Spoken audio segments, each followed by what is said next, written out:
Hello students of final year, good afternoon of all of you. Girls, आज हम बात करेंगे मरिया मॉन्टेसरी का योगदान। देखिए, इसे मरिया मॉन्टेसरी पद्धति के बारे में मैंने आपको पहले वीडियो लेक्चर में बताया था। आज उनके योगदान के बारे में बात करेंगे कि पूर्व प्राथमिक शिक्षा को लेकर पूर्व जो उनका मरिया मॉन्टेसरी का क्या योगदान था। कि मॉन्टेसरी का विश्वास था कि शिक्षा ऐसी होनी चाहिए जो बच्चे के व्यक्तित्व को पूरी तरह से व्यक्त करने में सहायक हो और साथ ही बच्चों के समुचित वातावरण उनको वो प्रदान करने वाली होनी चाहिए ताकि अपने संपूर्ण क्षमता व अभिवृद्धि व विकसित कर सकें। और उन्होंने यह भी कहा कि यदि बच्चे को वैज्ञानिक ढंग से अध्ययन करना है तो उसे स्कूल में बच्चों को स्वच्छंद और प्राकृतिक अभिव्यक्ति के लिए प्रोत्साहित किया जाना चाहिए। यानी कि मरिया मॉन्टेसरी ने बच्चों की प्रारंभिक शिक्षा के लिए जो योगदान दिया, तो उसमें उन्होंने कहा था कि अगर बच्चों का समुचित विकास तभी हो सकता है जब उनको उपयुक्त वातावरण शिक्षा के लिए प्रदान किया जाए। साथ ही अगर बच्चों का वैज्ञानिक ढंग से उनको अध्ययन करना है, यानी कि बच्चों के बारे में अगर वैज्ञानिक ढंग से अध्ययन करना है कि बच्चों के व्यवहार के बारे में, बच्चों की विभिन्न आयु में होने वाली, विभिन्न अवस्थाओं में होने वाले परिवर्तन के बारे में, तो बच्चों को उस स्कूल में बच्चों को स्वच्छंद और प्राकृतिक अभिव्यक्ति के लिए प्रोत्साहित किया जाना चाहिए। वह शारीरिक रूप से दंड और भौतिक इनाम दिए जाने के विरुद्ध थी। उनके अनुसार जो भौतिक इनाम अस्वाभाविक प्रोत्साहन है और दंड से बच्चा जबरदस्ती कुछ प्रयास करने के लिए मजबूर तो हो जाता है, जबकि वह अभी उस कार्य को करने के लिए परिपक्व नहीं होता।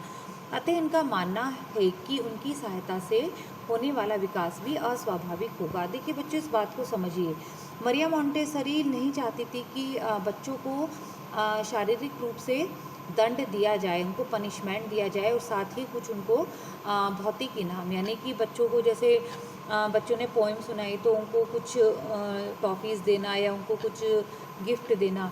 इससे क्या होता था कि ये तो एक तरह का अस्वाभाविक प्रोत्साहन होता था कि बच्चों को हमने एनकरेज कर दिया उनको गिफ्ट देकर और पनिशमेंट देके। जैसे बच्चों से मान लीजिए कोई बच्चा पोएम नहीं सुनाना है या कोई बच्चा कोई एक्टिविटी नहीं कर रहा है तो उसको पनिश किया जाए, तो ये वो इस चीज़ को गलत मानती थी, क्योंकि जब बच्चों को दंड दिया जाएगा तो वो उस दंड के डर से तब तो वो उसको कर देता है उस कार्य को, लेकिन जो आगे का उसका विकास है उसमें वो जो परिपक्वता है, मैच्योरिटी है, वो नहीं आ पाती है। ठीक है ना। ये तो दंड का सहारा लेकर और बच्चों को अवार्ड रिवार्ड देकर ऐसे में बच्चों का जो विकास तो होता है लेकिन वो अस्वाभाविक होता है। एक तरह से जो बच्चों को होना का स्वाभाविक विकास होना चाहिए वो नहीं हो पाता है। तो एक तरह से ये सब टेम्परेरी टेक्निक्स होती हैं, बच्चों को पनिश करके या बच्चों को इनाम देकर बच्चों को जो है केवल आगे बढ़ने के लिए मोटिवेट किया जाता है या कुछ कार्य करने के लिए प्रोत्साहित किया जाता है। देखिए बच्चों को जैसे कि क्लैपिंग, बच्चों ने पोएम सुनाई या कुछ भी एक्टिविटी की तो उसको पोएम्स उसके लिए क्लैपिंग करवा दी या उसको बच्चों को अप्रिशिएट करवा दिया। तो ये सब क्या था कि बच्चों से का विकास तो इससे होता था लेकिन वो लंबे समय के लिए नहीं होता था और अस्वाभाविक होता था। तो वो एक तरह से पनिशमेंट और जो बच्चों को रिवार्ड दिए जाते थे, अवार्ड दिए जाते थे, उसके भी वो विरुद्ध थी। उनकी धारणा थी कि प्रत्येक बच्चा अनुपम होता है और प्रत्येक बच्चे की प्रकृति की दर भी भिन्न भिन्न होती है। देखिए प्रत्येक बच्चे की, जैसे कि हर एक बच्चे में व्यक्तिगत भिन्नता होती है। सामूहिक रूप से शिक्षा देने की जो पद्धतियाँ बच्चे की व्यक्तिगताओं को कुचल डालती है और उनका मानना था कि प्रत्येक बच्चा दूसरे बच्चे से अलग होता है, यानी कि हर एक बच्चे में व्यक्तिगत भिन्नता होती है। और उनका कहना था कि प्रत्येक बच्चे की सहायता व मार्गदर्शन ऐसे करना चाहिए कि जो उसकी समुचित वृद्धि और विकास में सहायक हो। यानी कि उन्होंने ये कहा कि बच्चों को इस तरह से मोटिवेट किया जाए, इस तरह से उनका मार्गदर्शन किया जाए कि वो उनकी समुचित वृद्धि और विकास हो सके। उनको इस तरह से आगे बढ़ने के लिए मोटिवेट किया जाए, उनका व्यवहार में कुशलता लाई जाए ताकि उनका सर्वांगीण विकास हो सके। साथ ही इस प्रकार अध्यापिका की कार्यनीति प्रत्येक बच्चे की विकासात्मक सूचियाँ और ज़रूरतों के अनुरूप होनी चाहिए। देखिए, प्रत्येक अध्यापकों की कार्यनीति यानी कि जो बच्चों को पढ़ाने वाले बच्चों को सिखाने वाली जो अध्यापिकाएं हैं, वो इस तरह की कार्यनीति बनाएं कि वो प्रत्येक बच्चे को ऑब्ज़र्व किया जा सके, उनके व्यवहार का निर्देशन किया जा सके, उनकी गतिविधियों का निर्देशन किया जा सके, ताकि इससे पता चलता रहे कि बच्चे की आदतें कैसी हैं, बच्चे का व्यवहार कैसा है, किस बच्चे में कौन सी कमी है और उसको सुधारा जा सकता है, और किस बच्चे में किस तरह का कार्य करने का तरीका है कि इसमें वो चेंजेस लाए जा सकते हैं। उनका विश्वास था कि बच्चे की औपचारिक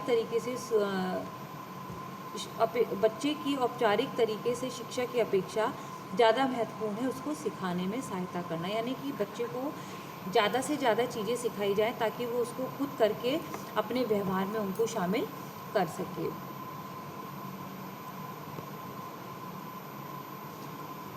जन्मोपरांत पहले 6 वर्ष बच्चे के जीवन के निर्णायक व महत्वपूर्ण अवधि होती है, यानी कि जन्म से लेकर 6 वर्ष तक की जो अवधि होती है वो बहुत महत्वपूर्ण मानी जाती है, और जब शिक्षक शिक्षिका द्वारा बच्चे की स्वाभाविक ऊर्जा का लाभ भी उठाया जा सकता है।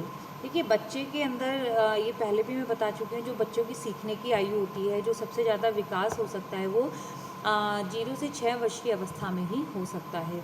तो मॉन्टेसरी का कहना था कि इंद्रिया ज्ञान का द्वार है। उनके प्रशिक्षण और विकास पर यह निर्भर करता है कि व्यक्ति जीवन भर का जो ज्ञान अर्जित कैसे करेगा।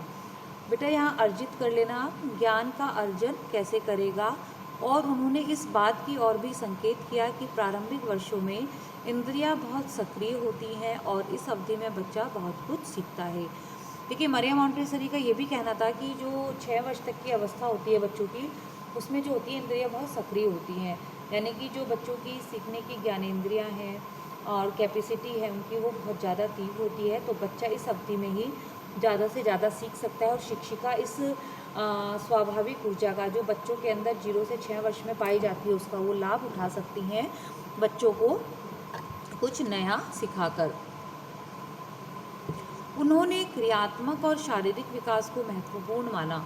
देखिए, अब वही चीज़ आ गई कि उन्होंने जो है मरिया मॉन्टेसरी ने बच्चों के लिए क्रियात्मक और शारीरिक, यानी कि बच्चा जो है वो ज़्यादा से ज़्यादा कार्य करे, ज़्यादा से ज़्यादा वो कार्य करके सीखे, ज़्यादा से ज़्यादा वो प्रयोगात्मक कार्य करे ताकि उसके व्यवहार में आए, ताकि वो उनको अपने व्यवहार में शामिल करके उनसे ज़्यादा से ज़्यादा सीख सके।